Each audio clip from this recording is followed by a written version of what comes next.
Welcome to Sweet Life Beat Life. We hope this video helps. In this video, I will explain how to send PayPal money. Sending funds to friends, family, or businesses is straightforward, ensuring your transactions are quick and secure. Simply log into your account and navigate to the Send and Request tab.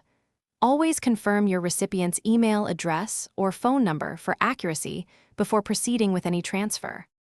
Once you have selected Send, you will enter the recipient's information and the amount you wish to transfer.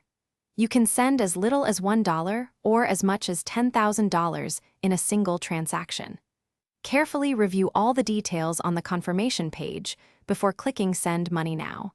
This ensures your funds go to the correct person without any issues. Be aware that sending money for goods and services may incur a small fee, typically around 3% of the transaction value. Sending money to friends and family from a linked bank account or PayPal balance is often free of charge. Always double-check your funding source and the currency, especially for international transfers. Understanding these details helps you manage your money effectively.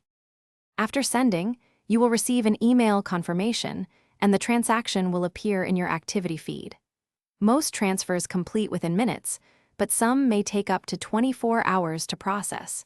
If you encounter any issues, access the Help section in your account for detailed troubleshooting steps. PayPal's customer service team is also available to assist with any complicated problems. Thanks for watching. Consider subscribing if we helped you.